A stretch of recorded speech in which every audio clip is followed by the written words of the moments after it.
Little did the sky over Bath know that that Sunday held an encounter capable of changing destinies. When a 6-year-old girl tries to sell her bicycle to a group of motorcyclists to buy medicine for her mother, something extraordinary begins to unfold. Moved by compassion, the travelers transform a simple stop into a mission of justice that shakes the foundations of a corporate empire. What begins as a silent gesture of empathy blossoms into a story of second chances, where every choice reveals the true power to transform lives. If this story interested you, don't forget to subscribe to our channel and tell us which city you're watching us from. Let's continue. I promise this will be the best story you'll ever hear. The sky over Goldstone was clear that Sunday morning. The sun reflected off the colonial facades, creating a golden glow that justified the name of the historic Midlands town. On Blossom Lane, known for its tranquility and ancient mansions, the silence was broken only by the singing of birds and the rustling of leaves on century-old trees. It was a day like any other until it wasn't. The deep roar of engines cut through the air like thunder on a serene sky. The sound grew, echoing between the soapstone walls and the cobbled pavements. 4 powerful motorcycles advanced in formation down the narrow street, their tires skillfully gliding over the uneven cobblestones. Neighbors, startled by the sudden noise, peered through their house windows. Mrs. Constance, the oldest resident of the lane, shook her head in disapproval while muttering something about these young people today. The motorcyclists wore dark leather jackets, decorated with emblems of their travels across England. At the head of the group, Sebastian Fisher, known as Seb of the Downs, guided his black Harley-Davidson. In his early 50s, with a grizzled beard and a face marked by time, Seb carried in his gaze the experience of someone who had seen much of life. Behind him came George, Maurice and Clayton, his road companions for over a decade. The group Wings of Freedom was just passing through. They had left Birmingham the day before, heading south on another of their exploratory trips across the country. Goldstone was just a stop for coffee and rest. They didn't expect that something as simple as a break in their journey could change the course of so many lives, including their own. It was then that between the metallic roar of the bikes and the echo of the engines off the ancient walls, a thin, trembling voice emerged. "Sir, would you buy my bicycle?" The engines slowed until they fell completely silent. On the narrow pavement, a girl of approximately 6 years old held a small sign made of repurposed cardboard, where in childlike and colorful letters, it read, "For sale." Beside her, a pink bicycle with unicorn stickers and a wicker basket on the front, clean but visibly used, decorated with faded ribbons on the ends of the handlebars. Seb turned off his bike and put his foot down, his eyes hidden behind dark glasses fixed on the little girl. She wore a simple printed cotton dress, carefully ironed, but her flip-flops showed signs of heavy use. What most caught the motorcyclist's attention, however, was the girl's gaze, large brown eyes that carried a seriousness improper for someone so young. "What's your name, little one?" Seb asked, his deep voice softened. "Juliana," she replied without letting go of the sign. "Juliana Smith." The other motorcyclists also turned off their engines and approached. George, with his always alert posture, noticed first. A few meters away, sitting in the shade of a guava tree in the small backyard, a woman watched the scene. She was wrapped in a thin blanket, despite the mild morning warmth. Her face, even from a distance, revealed traces of beauty overshadowed by deep dark circles and an alarming paleness. Clayton, the youngest of the group, knelt to be at the girl's height. "And why are you selling your bicycle, Juliana?" The girl took a deep breath, like someone carrying a responsibility too great for her small shoulders. "My mum hasn't eaten properly for days. Her medicine is expensive." Those simple words hit the 4 men like a punch to the gut. Seb took off his glasses, revealing piercing green eyes that scanned the surroundings. The house where Juliana and her mother lived was small, but clean and organized, with a potted plant on the window and faded chintz curtains. Signs of a home cared for with affection, despite the difficulties. "And your father?" Maurice asked, the quietest of the 4.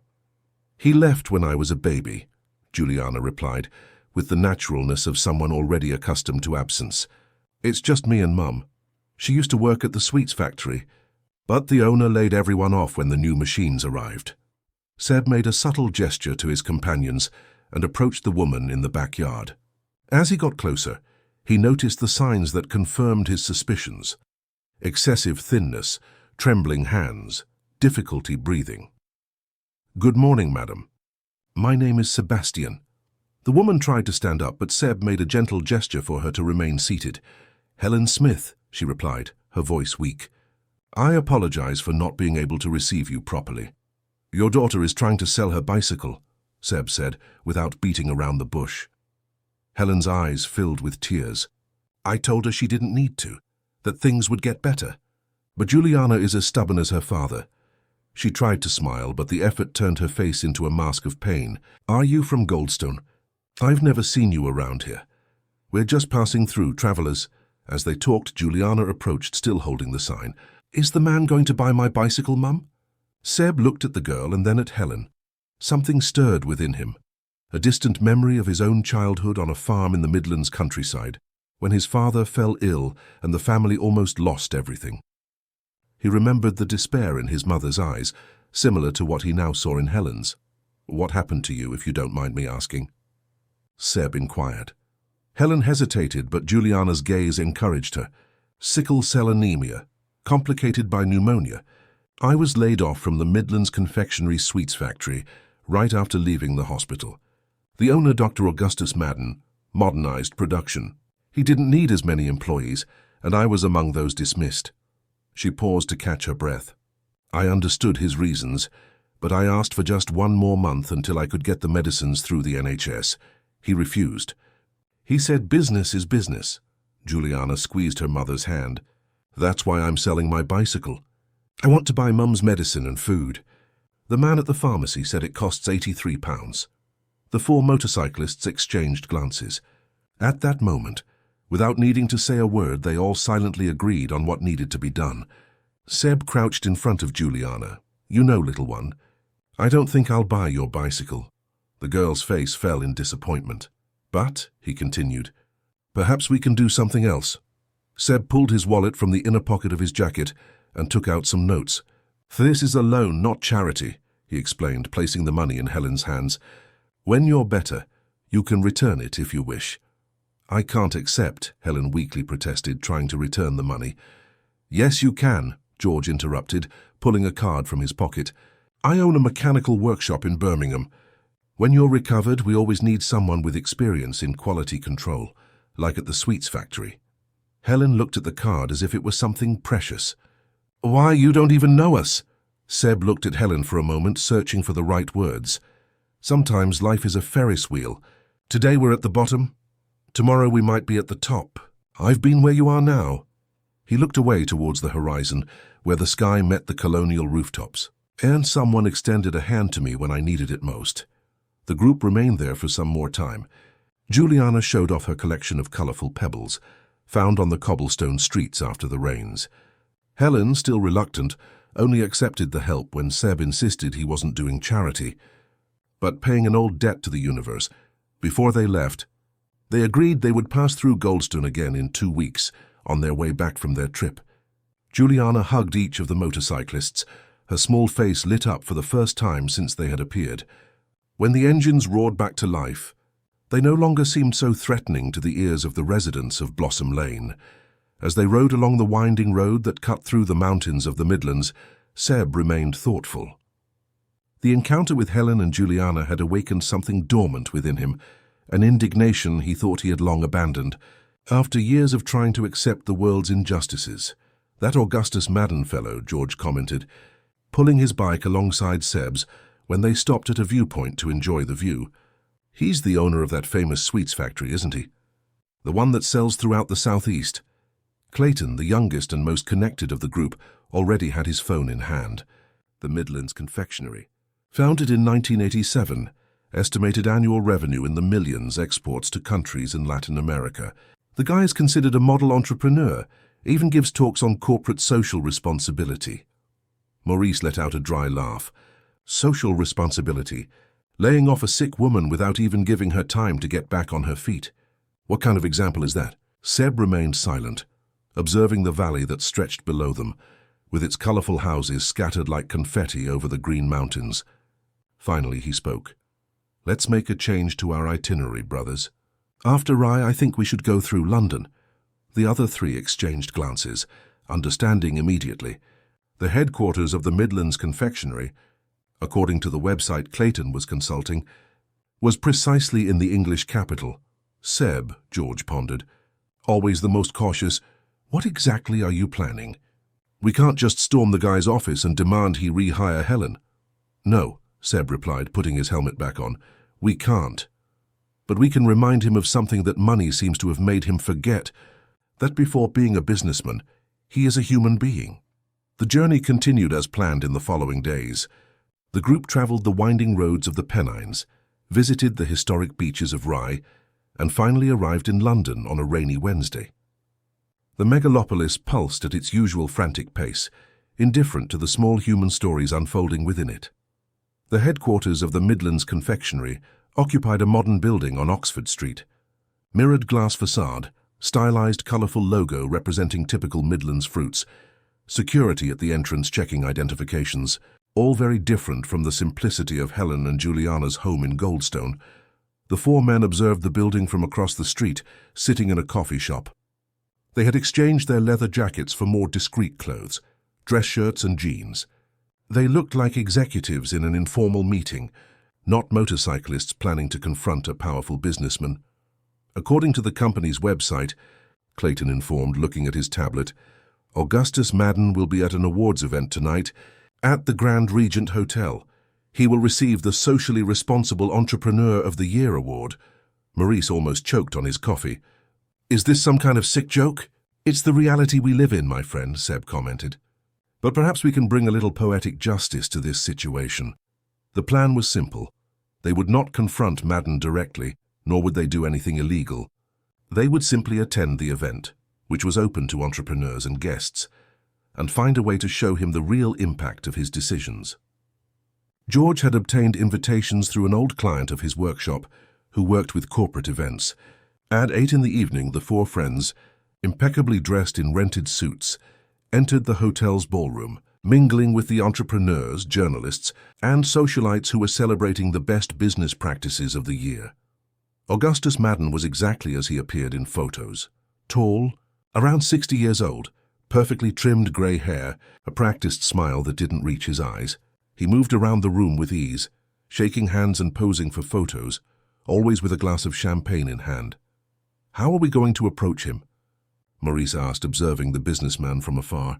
Leave it to me, Seb replied. You all stay ready in case things don't go as planned. Approaching the group where Madden was chatting animatedly, Seb waited for the right moment to join the conversation. When the businessman paused to drink, he extended his hand. Mr. Madden, what an honor to meet you in person. Sebastian Fisher, from the Midlands Small Producers Association. Your story is an inspiration to us all. Madden smiled, obviously accustomed to compliments. The pleasure is mine, Mr. Fisher. Always good to meet fellow Midlanders. Which region do you come from? I was born near Goldstone, Seb replied, maintaining a diplomatic smile. In fact, I was there recently. Charming town, don't you think? No doubt. That's where it all began, actually. My first little sweets shop was on High Street. The businessman seemed genuinely nostalgic. Simpler times, but how I miss them. Funny you mention that, Seb continued. I met an ex-employee of yours there. Helen Smith, do you remember her? Madden's smile wavered for an instant, so brief that any casual observer wouldn't have noticed. But Seb did. I'm afraid I don't recall. We have hundreds of employees, you understand? Fersen, of course. She worked in quality control at the local factory. She was recently dismissed after a modernization. Coincidentally, right after returning from medical leave. Madden's eyes narrowed slightly. What was your name again, Mr. Fisher? Sebastian Fisher. Seb maintained a cordial tone, but his eyes didn't waver from Madden's. I found it interesting when I learned you would receive this award today. Socially Responsible Entrepreneur. Their well-deserved honor, no doubt. Excuse me, but I have other guests to attend to. Madden cut in, clearly uncomfortable. It was a pleasure, Mr. Fisher. Before Seb could reply, Madden had already walked away, heading towards another group. George, who was watching closely, approached. He slipped away quickly, he commented. It doesn't matter, Seb replied. The seed has been planted. Now for Phase 2. Phase 2 consisted of something they had prepared with Clayton's help, a short video showing the reality of Helen and Juliana's lives. With their permission, they had filmed their daily routine. Helen trying to work as a seamstress at home despite her weakness. Juliana caring for her mother when she should have been playing like any child. The expensive medicines that consumed a large part of the minimal income they managed to earn. The video did not explicitly mention Madden's name or the company, but it told the story of a woman dismissed without consideration for her health condition, after years of dedication to a traditional sweets factory. "How are we going to display this?" Maurice asked, looking around the sophisticated ballroom. "Leave it to me," Clayton replied with a confident smile, showing a small device in his hand. "I hacked into the projection system while we were in the restroom. With one click, our video will replace the official presentation during his acceptance speech." Seb shook his head, between admiration and concern. "Are you sure you won't leave any traces?" "Absolutely," Clayton assured. "I'm a technology teacher. Remember, this is basic for me." The award ceremony proceeded with enthusiastic speeches about corporate responsibility and sustainability. Executives applauded each other. Glasses clinked in successive toasts. Photographers circulated, capturing smiles and handshakes. On the surface, everything seemed like a harmonious celebration of capitalism with social conscience. The moment for the night's grand award was approaching. Augustus Madden discreetly adjusted his tie, while the presenter, a well-known economic journalist, prepared to call him to the stage. The lights dimmed, creating an atmosphere of anticipation. "And now the moment we've all been waiting for," the presenter announced with a melodious voice.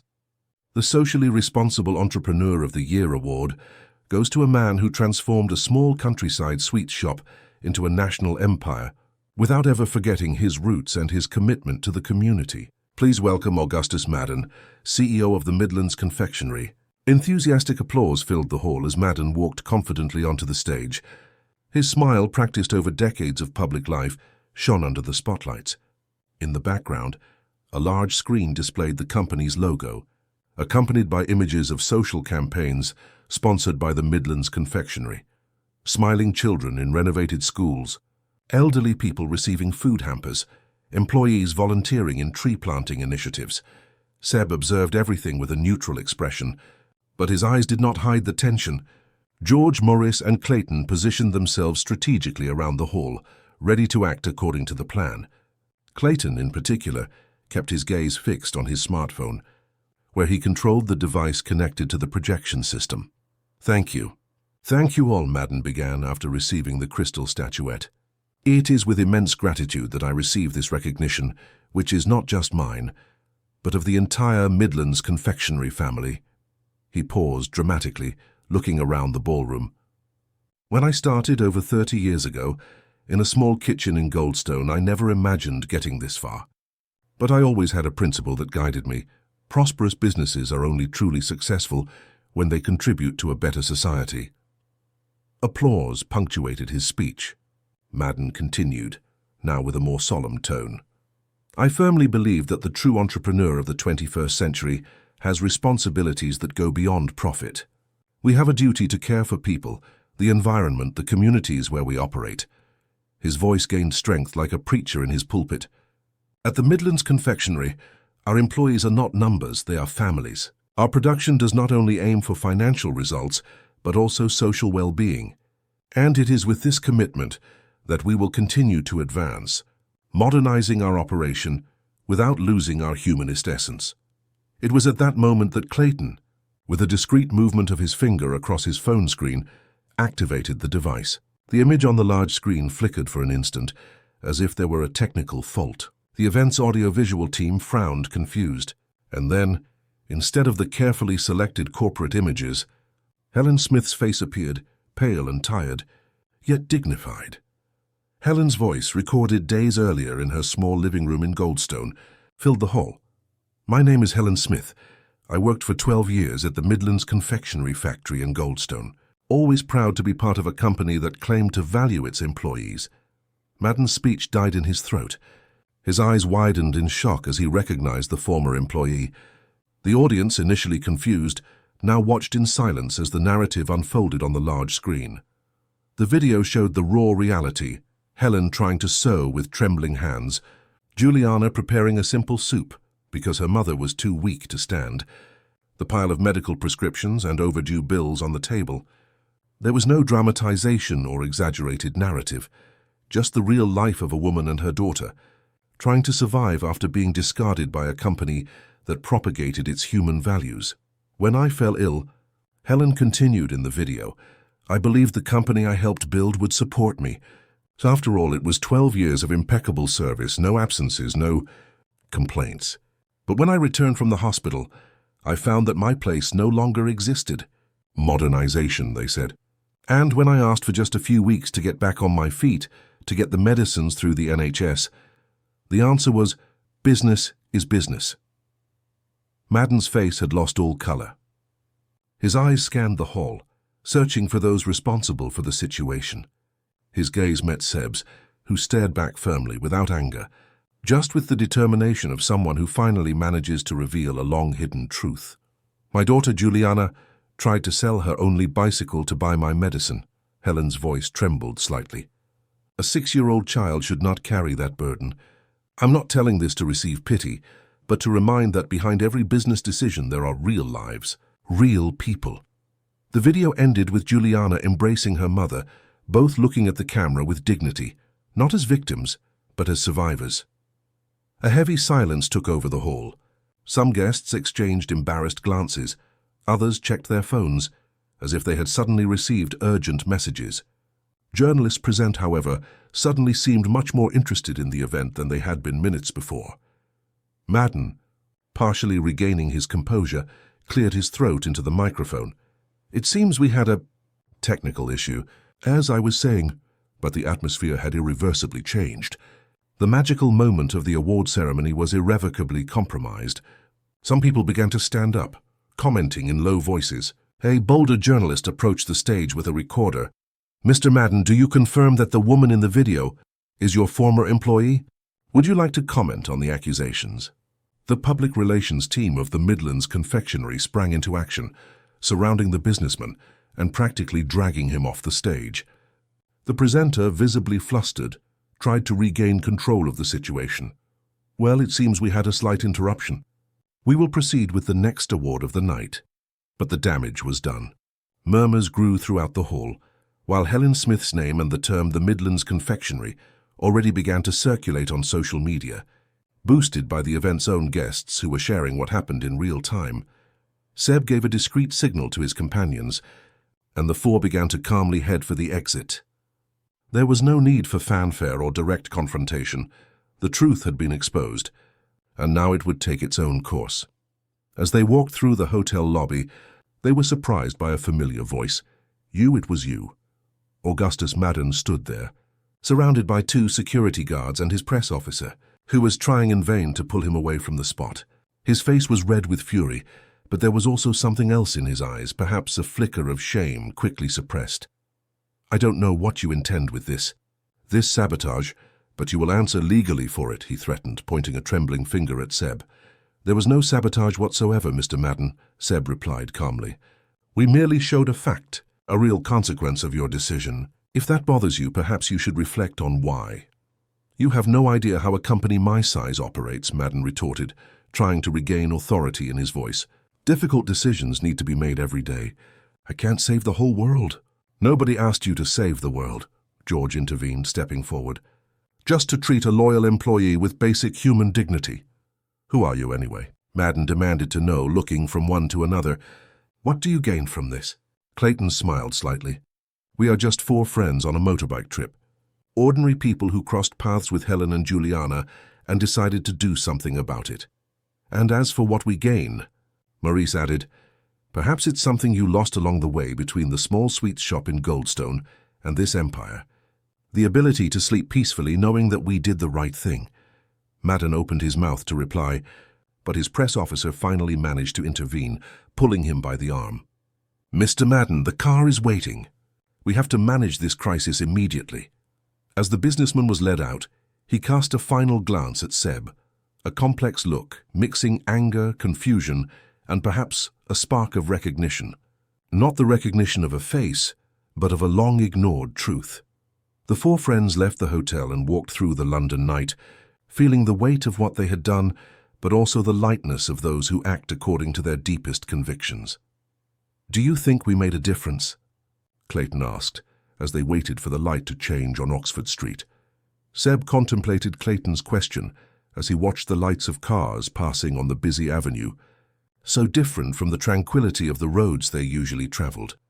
"I don't know if we changed the world," he finally replied, "but I think we planted a seed. What will grow from it, only time will tell."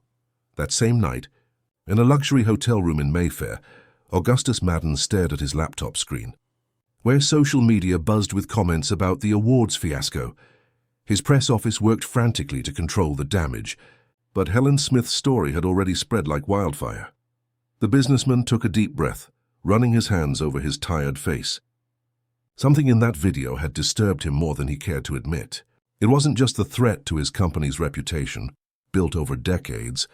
It was something deeper, something that took him back to his own history, to his early days in Goldstone, when he started with a small stove and his grandmother's recipes. "I need the complete data for that employee. Helen Smith," he ordered his assistant, who was furiously typing on another computer. "I want to know everything about her, her file, her history with the company." "I'm already taking care of it, sir." "And what about the official statement?" The press office prepared a note denying any irregularities and emphasizing our policy of employee support. Madden made an impatient gesture with his hand. "Don't publish anything until I personally review it. I want to understand exactly what happened in this case." Meanwhile, across town, the four motorcyclists were staying at a modest guest house in Chinatown. The simple room, with 2 single beds and an extra mattress on the floor, was very different from the presidential suite where Madden was spending the night.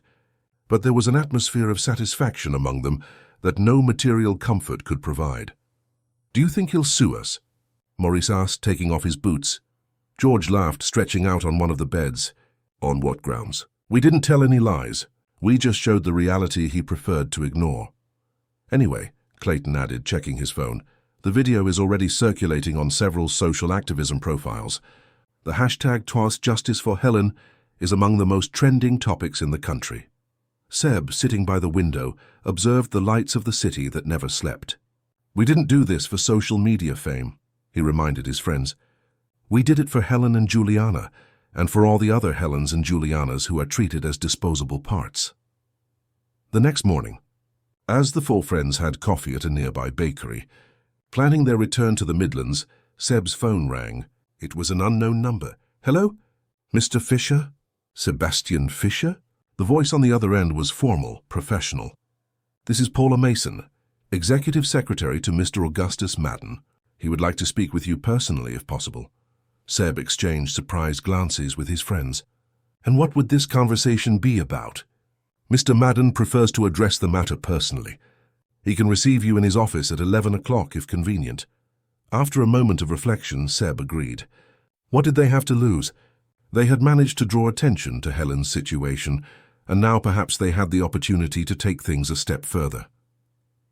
"This could be a trap," George warned, always cautious, when Seb hung up. "He might be planning to intimidate us with lawyers. Or it could be a real opportunity," Clayton countered. "The video had a bigger impact than we expected. Perhaps he is genuinely concerned about the repercussions." Seb finished his coffee, thoughtful. "There's only one way to find out."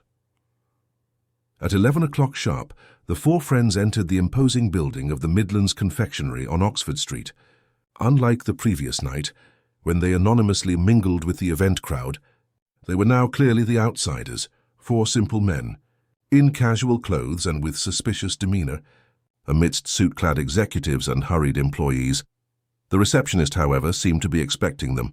"Mr. Fisher and companions, Mr. Madden awaits you. Please follow me." They were led through elegant corridors, decorated with photographs that told the company's story, from its first shop in Goldstone to modern automated factories and international distribution centers. The contrast between this polished corporate world and Helen's precarious reality in Goldstone could not have been more stark. Finally, they reached a meeting room on the top floor. The panoramic view of the city stretched through the floor-to-ceiling windows, but what caught the four friends' attention was the man sitting at the oval table, Augustus Madden seemed to have aged 10 years since the previous night. The confident sparkle in his eyes had been replaced by a tired and thoughtful expression. "Gentlemen, thank you for coming," he said, indicating the chairs around the table. "I imagine you weren't expecting this invitation." "Honestly, no," Seb confirmed, sitting directly opposite the businessman. "After our interaction last night, I thought our next meeting would be in a courtroom." Madden sighed, clasping his hands on the table. "I spent the night reviewing Helen Smith's files and reflecting a great deal." He paused, as if searching for the right words. "You put me in a difficult position. My legal and public relations team suggested I sue you for defamation, invasion of privacy, sabotage.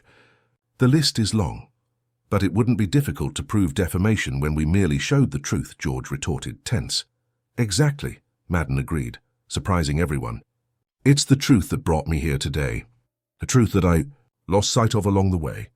The businessman opened a folder on the table, revealing Helen's employee record.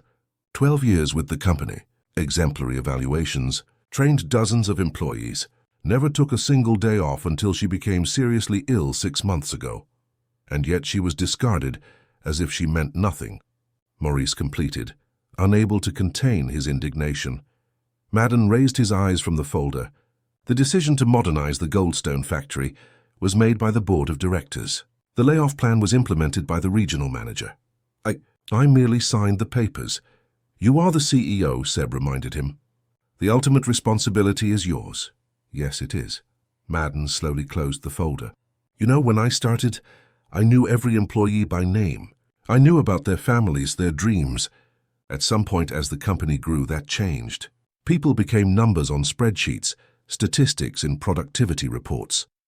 There was a moment of silence in the room as everyone processed that unexpected confession. "What do you want from us, after all?" Clayton asked directly. "Why are we here?" Madden stood up and walked to the window, contemplating the city below. "Because you made me remember something I had forgotten. Something I used to believe deeply, that a company is not made of buildings or machines, but of people." He turned to face them.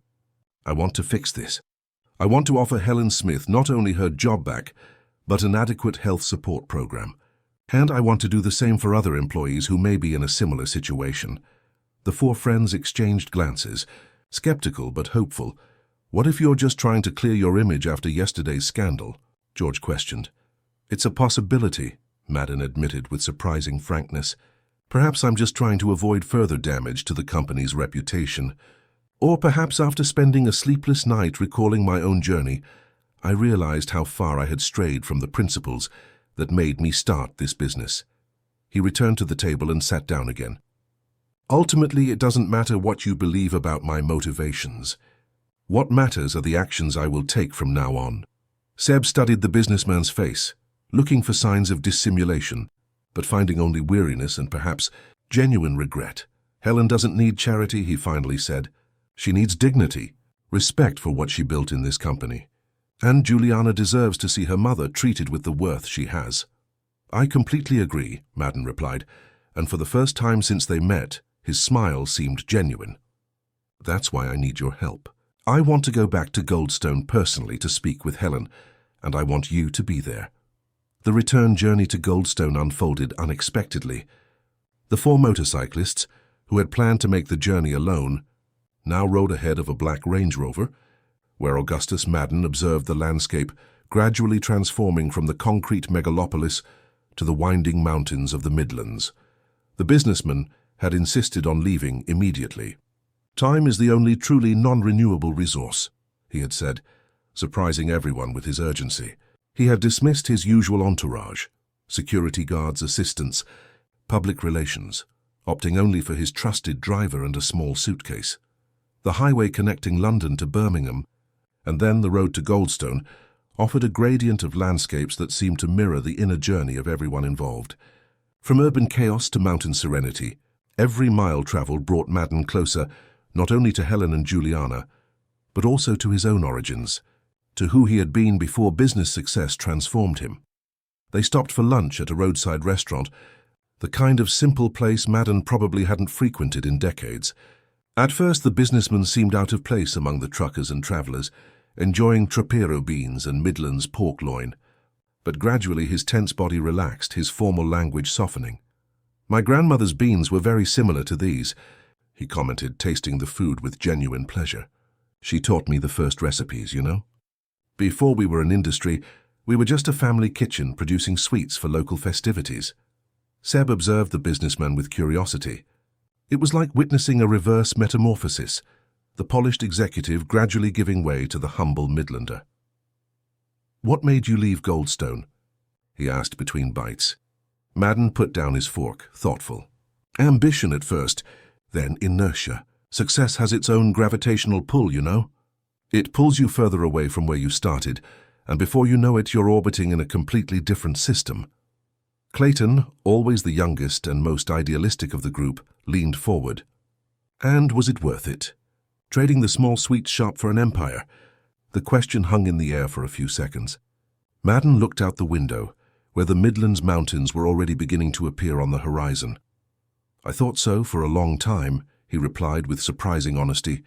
"I built something that transcends myself, that provides sustenance for thousands of families, that takes a bit of the Midlands to the whole world." He paused, a sad smile forming on his lips. "But last night, when I saw that little girl trying to sell her bicycle to buy medicine for her mother, I realized how far I had distanced myself from what truly matters." The rest of the journey passed in contemplative silence, each man immersed in his own thoughts. When they finally sighted the historic towers of Goldstone, silhouetted against the late afternoon sky, there was a palpable sense of anticipation in the air. The colonial town, with its steep slopes and ancient mansions, seemed immune to the passage of time. The stone streets echoed the footsteps of centuries. The Baroque churches rose majestically, silent witnesses to countless human stories. "Nothing has changed," Madden murmured, as the car slowly ascended the slope leading to Blossom Lane. And at the same time, everything has changed. When they finally arrived at Helen's modest house, the sun was already beginning to set, tinting the whitewashed walls with a soft golden hue that justified the town's name. Seb was the first to get off his bike, followed by his three friends. Madden got out of the car more hesitantly, instinctively adjusting his tie, as if that gesture could protect him from the moment's vulnerability. It was Juliana who saw them first. She was playing in the small front garden with her pink bicycle, now decorated with new ribbons, a gift from the motorcyclists. Her eyes widened in surprise and joy as she recognized Seb and the others, but narrowed in confusion as she noticed the unknown man accompanying them. "Uncle Seb," she exclaimed, dropping her bicycle and running to hug him. "You came back early. Mom will be so happy." Seb crouched to hug the girl, feeling a wave of affection that surprised him with its intensity. In just a few days, that child had won a special place in his heart. "How is your mother, little one?" he asked seriously. "Better. The medicines you bought helped a lot. She even managed to finish a sewing order yesterday." Juliana then looked at Madden, childish curiosity superseding initial distrust. "Who's the man in the tie?" Before anyone could answer, the house door opened, revealing Helen. She indeed looked better, still thin and pale, but with a little more color in her cheeks, her gaze less downcast. She wore a simple printed dress, her hair tied in an improvised bun. Upon seeing the visitors, her face lit up with a smile. "What a wonderful surprise. We weren't expecting you for a few more days." Her voice died as her eyes met Madden's. The recognition was immediate, as was the change in her expression, from pleasure to confusion, and then to a cautious dignity. "Mr. Madden," she said, instinctively straightening her shoulders. "Helen," he replied, his voice suddenly uncertain, so different from the CEO's confident tone. "Can we talk?" The group entered the small living room, where the limited space seemed even tighter with the presence of 6 adults. Juliana was gently sent to play in the backyard, although the girl protested, intrigued by the events. "What are you doing here, sir?" Helen asked directly, after everyone had settled. The motorcyclists on the worn sofa, Madden on a simple wooden chair, she herself standing, as if her posture could compensate for the power imbalance between them. "I came to apologize," he replied simply. "And to try to fix a mistake?" Helen blinked, clearly not expecting that answer. "Apologies. Tell us for having allowed you to be treated as a number on a spreadsheet. and not as the valuable human being you are. For having forgotten that every business decision affects real lives, Madden hesitated, then continued with renewed determination. These men helped me see what I had become, someone so focused on the big picture that he lost sight of the crucial details, the people who make everything work. Helen looked at Seb and his friends, confusion evident on her face. "You know, Mr. Madden, it's a long story," George replied with a small smile. "Let's just say we had an enlightening conversation in London. I want to offer you your job back," Madden declared, getting straight to the point. "Not only that, I want to create a special medical assistance program for cases like yours, and a support fund for employees facing personal or health crises." The silence that followed was dense, charged with contradictory emotions. Helen looked at the man in front of her as if trying to decipher a complex enigma. "Why?"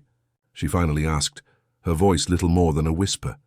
"What changed since the day you said business is business?" Madden stood up, restless, and walked to the window. From there he could see Juliana playing in the backyard, humming a children's song as she pushed her bicycle. "I changed," he replied simply. "Or perhaps I just remembered who I used to be, before success blinded me." He turned to face Helen directly. "My grandmother raised 7 children alone, selling sweets at the market. When she fell ill, neighbors took turns helping her. I was a child, but I never forgot how that support network made a difference. At some point I forgot that fundamental lesson." Helen crossed her arms, still suspicious. "What if I say no? What if I already have other plans?" "Then I will respect your decision," Madden affirmed. "The assistance fund will be available to you regardless." "It's not charity, Helen. It's the recognition of a debt I owe to you and to all the employees who built the Midlands confectionery with me." Seb observed the exchange with growing admiration for both. Helen, for her unwavering dignity, even in the face of adversity, and Madden for what appeared to be a genuine transformation. "I need time to think," Helen finally said. "This is unexpected." "Of course," Madden agreed. "Take all the time you need. The important thing is that any decision is yours, based on what you truly desire for your future." The conversation flowed to other topics, but there was a different energy in the air, a sense of possibilities opening up, of new paths being glimpsed. When it was finally time for the visitors to leave, the sky was already completely dark, dotted with stars that seemed especially bright over the historic town. At the moment of farewell, at the door of the small house, Juliana hugged each of those present with the emotional intensity that only children can demonstrate so openly. When it was Madden's turn, she hesitated for a moment, then asked with the disarming sincerity of childhood, "If Mum accepts your job at the sweets shop, will you come back to visit us?" The businessman crouched to be at the girl's height. "I promise I will, Juliana. In fact, I think I'll need to come back many times to make sure your mum is making the sweets exactly as my grandma taught me." The girl smiled, satisfied with the answer. "You're not as mean as you seemed at first," she declared, drawing laughter from everyone present. Madden returned to London that same night, needing to manage the public relations crisis that the video had unleashed. Before leaving, however, he confirmed with Seb and his friends that he would implement the changes discussed in the company, regardless of Helen's decision. "You gave me a valuable gift," he said, extending his hand to each of the motorcyclists. "You reminded me who I was before I got lost in the corporate world. For that, I will be eternally grateful." After the luxurious car disappeared around the bend of the cobblestone street, the 4 friends remained in front of Helen's house, contemplating the stars and the path they had traveled to get there. 3 months had passed since that starry night in Goldstone. The Midlands winter had given way to spring, bringing with it not only colourful flowers that dotted the mountainsides, but also new beginnings for everyone involved in that improbable story. The old house on High Street, which decades ago had housed the first Midlands confectionery sweets shop, had been carefully restored, preserving its colonial facade while the interior had been adapted to meet the needs of a modern artisanal confectionery. The vibrant ochre-yellow walls contrasted with the colonial blue frames of the windows and doors. A hand-carved wooden sign announced, "The Midlands Confectionery, tradition since 1987, artisanal sweets." It was Saturday morning, and the small sweets shop overflowed with life. Tourists and local residents flocked to sample the sweets that had quickly become a sensation in the historic town. The aroma of caramelized sugar, fresh fruits and spices filled the air, evoking childhood memories, even for those who had never been there before. Behind the solid wooden counter, Helen coordinated a small team with the quiet efficiency of someone born to lead. Her body, now healthy thanks to proper treatment, moved with energy between the kitchen and the dining area. She wore a personalized apron with the sweets shop's new logo, a reinterpretation of the corporate symbol that incorporated artisanal elements. 2 Romeo and Juliet desserts, a dulce de leche with walnuts, and 3 coconut cheese tarts, recited a young attendant as Helen nodded, carefully packaging each item in artisanal recycled paper boxes. On the sweets shop wall, a collection of photographs told the story of the place, from its first version in the 80s to its recent reopening. Among the historical images, a recent photo stood out: Helen, Juliana, Augustus Madden, and 4 smiling motorcyclists, all wearing aprons and covered in flour, on opening day. Outside, sitting at one of the pavement tables, Seb savored a strong coffee, accompanied by a slice of cornbread cake. He observed the sweet shop's activity with evident satisfaction in his gaze. 3 months later, he still wore his grizzled beard and long hair tied in a ponytail, but there was something different in his posture. A relaxation, an inner peace that hadn't been there before. "How's the coffee?" Helen's voice pulled him from his thoughts. She had stepped out to greet him, wiping her hands on her apron. "Perfect as always," he replied, smiling. "The place is packed today. It's been like this every weekend since we opened. We're even thinking of expanding into the mansion next door." Helen sat at the table for a moment, allowing herself a brief pause. "Juliana is inside helping to decorate the brigadeiros. She'll be radiant when she knows you're here." As if summoned by the mention of her name, Juliana appeared at the door, her eyes widening with joy as she recognized the visitor. With an enthusiastic cry, she ran to hug Seb, almost knocking over his chair in the process. "Uncle Seb." "You're back," she exclaimed, wrapping him in a tight hug that left chocolate smudges on his shirt. "Of course I'm back, little one. I promised I'd come for your birthday, didn't I?" Seb stroked the girl's hair, now tied in an elaborate braid, decorated with colorful ribbons. Juliana now wore a clean and new school uniform, part of the positive changes in her life since the sweets shop reopened. Her face had lost that premature seriousness, replaced by the carefree joy that should be natural for a child her age. "I brought something for you," Seb said, taking a small package from his backpack. "Happy 7th birthday." With typical childish impatience, Juliana tore open the colorful paper, revealing a small, artisanal motorcycle-shaped keychain carved from rosewood. "Wow, it's just like your bike." Her eyes sparkled with enchantment. "Thank you, Uncle Seb. I'm going to put it on my school backpack." Helen observed the interaction with a serene smile. "Are the others coming to the party tomorrow too?" "Yes, they're on their way," Seb confirmed. "George, Maurice, and Clayton should arrive by the end of the day. We're meeting in Birmingham and coming together." After Juliana returned inside, called by one of the employees to continue her important mission in the kitchen, Helen and Seb were left alone, sharing a moment of comfortable silence. 3 months, Helen finally reflected. "Sometimes it feels like it was just yesterday you appeared at my door. Other times I feel like an entire lifetime has passed." "For the better, from what I see," Seb commented, indicating the bustling sweet shop with a gesture. "Much better," she confirmed. Augustus fulfilled every promise he made. Not just to me, but to the entire company. Helen took a sip of Seb's coffee before continuing. "Did you know he implemented a special medical assistance program for all employees? And created an emergency fund for cases like mine?" Seb nodded. He had kept himself informed about the changes at the Midlands Confectionery through news and updates that Helen regularly shared. The company's transformation, initially viewed with skepticism by the media as a mere marketing strategy after the scandal, was beginning to gain recognition as a genuine reorientation of corporate values. "And you? How has it been managing this place?" he asked, genuinely interested. Helen's eyes sparkled. "Challenging, exciting, frightening sometimes, but incredibly rewarding." She looked at the sweets shop with evident pride. "I never imagined I would have the opportunity to build something like this, to create not just sweets but experiences, memories for people. You always had that capacity within you, Seb observed. You just needed the right opportunity. Helen reached across the table, briefly touching Seb's hand, which I only had thanks to you all. I can never thank you enough for what you did for me and Juliana. Seeing you two like this is all the thanks we need, he replied sincerely. The conversation was interrupted by Helen's phone ringing.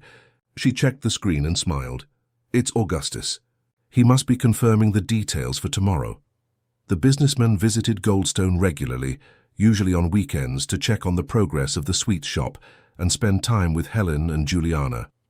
What had begun as a strictly professional relationship had evolved into a genuine friendship, based on mutual respect and shared values. Will he come to the party? Seb asked. Yes, he should arrive tonight. He's bringing his youngest granddaughter this time to meet Juliana.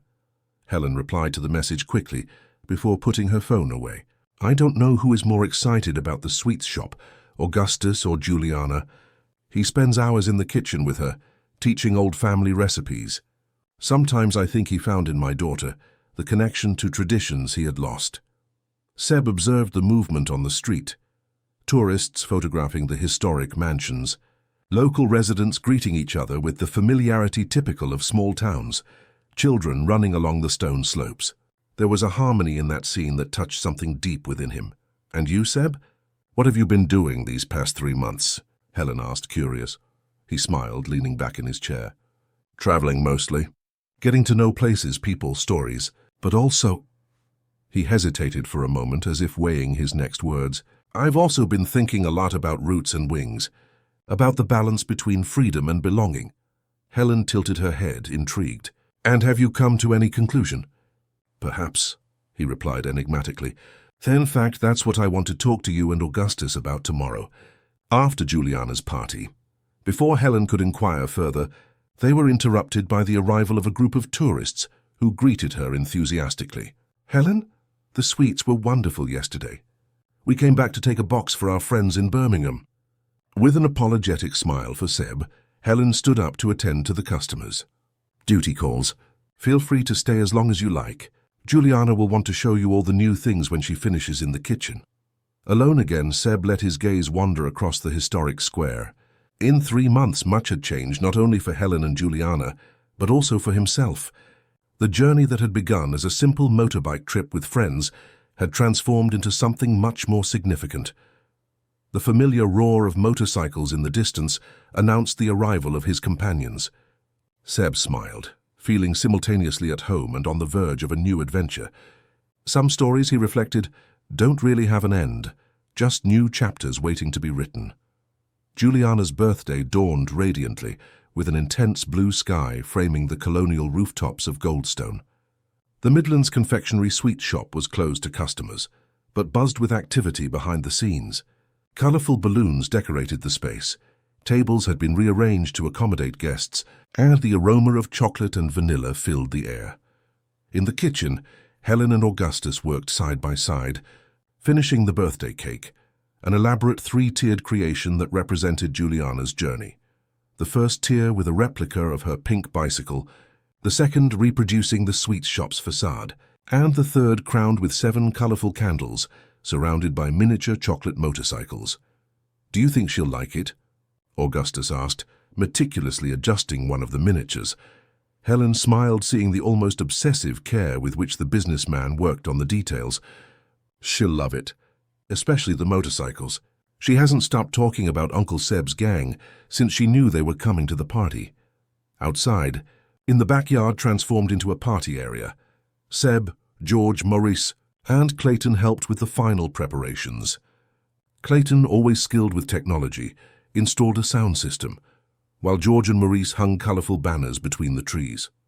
Seb organised the presents on a table, each package carefully labelled. I never imagined we'd end up like this, George commented, passing a ribbon to Maurice, decorating a child's birthday party in the middle of our annual trip.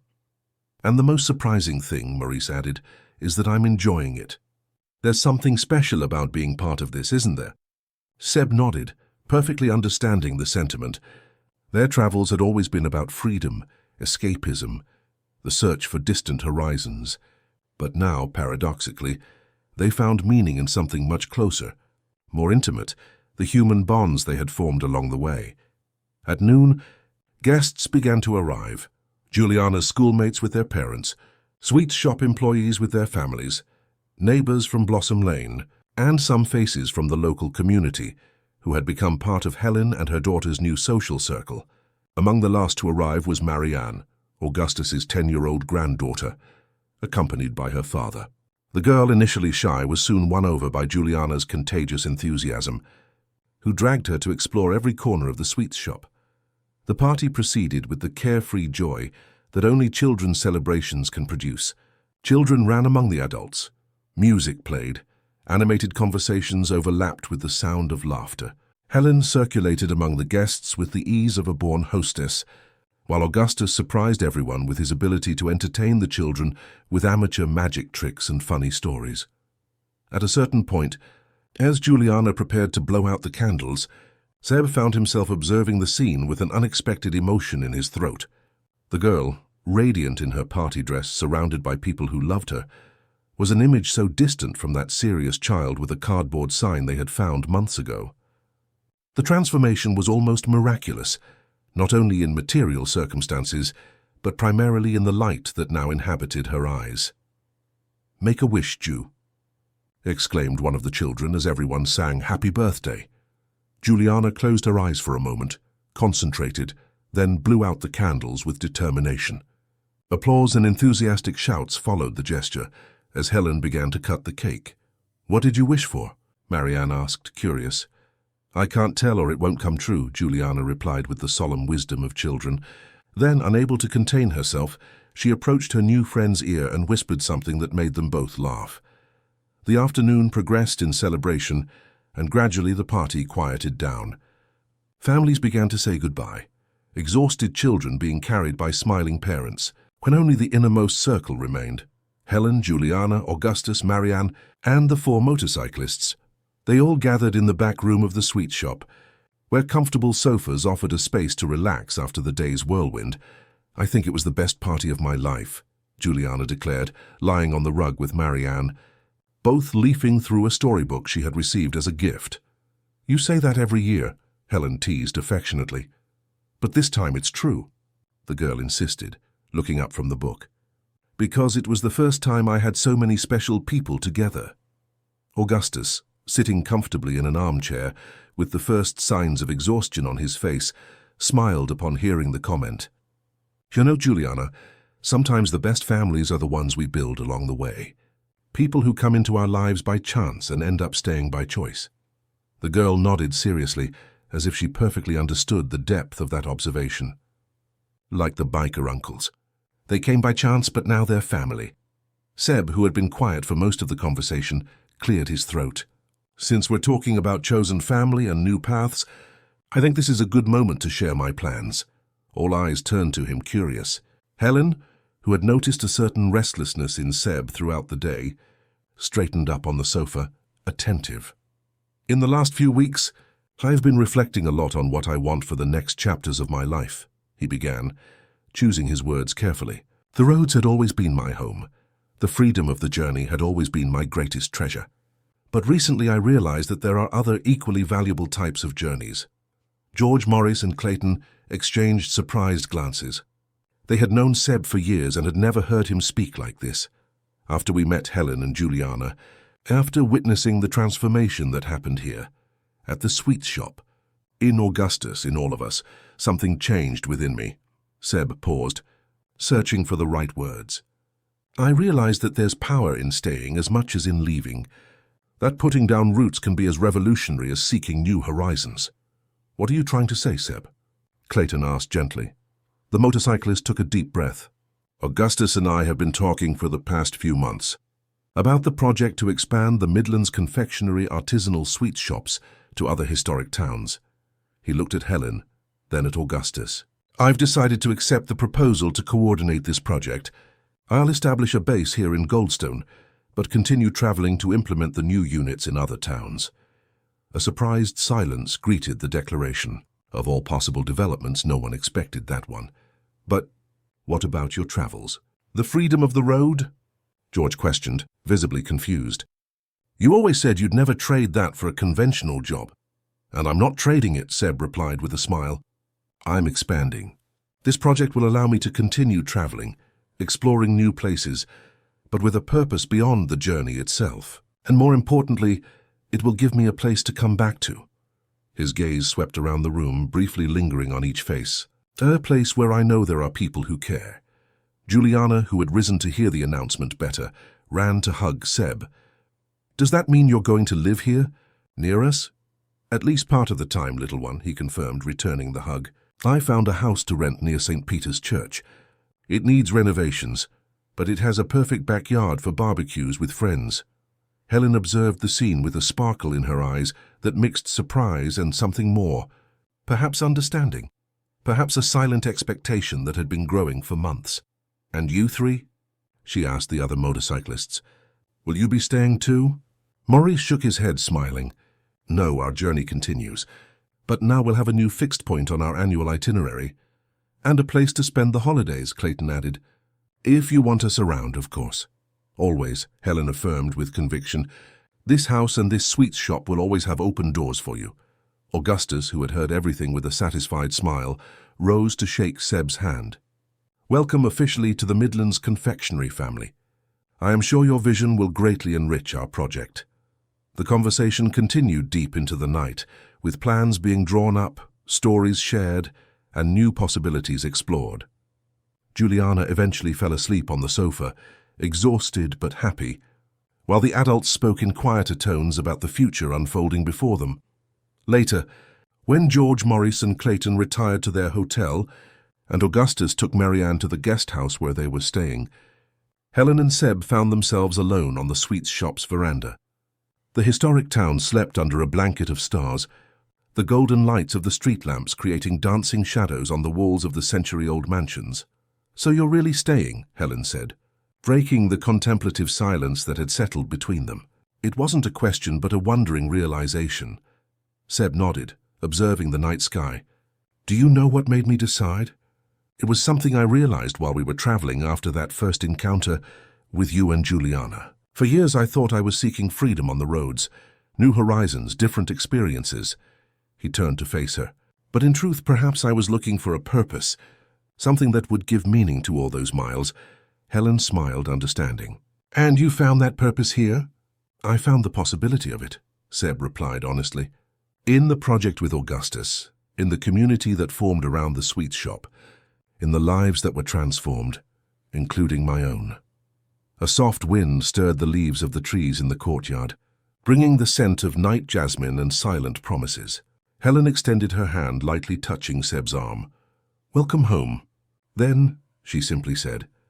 At that moment, under the starry sky of the Midlands, the circle begun months earlier by a casual encounter between motorcyclists and a little girl with a cardboard sign, finally completed itself. It wasn't an end. As Seb had reflected the day before, some stories don't really have an end. It was just the beginning of a new chapter, full of possibilities yet unwritten, of connections deepening their roots as new wings prepared to take flight. And in the next room, Juliana slept peacefully, her face illuminated by a serene smile. Perhaps dreaming of chocolate cakes or bicycle rides, or the distant roar of motorcycles bringing dear friends back home, back to her. End of story. Dear listeners, we hope this journey through the Midlands countryside with Seb and his biker friends, Helen and little Juliana, has touched your hearts. To continue discovering equally moving stories, we have prepared a special playlist with narratives that explore the transformations that small gestures can bring about in our lives. Find it by clicking the link on the left. If this story about human connections, second chances, and the power of compassion resonated with you, be sure to subscribe to our channel and like this video. Every day we bring unique stories that explore the complexity and beauty of human relationships. What message did this story leave for you? What touched your heart the most? Tell us in the comments. Your opinion is fundamental for us to continue creating content that moves and inspires. Until the next story.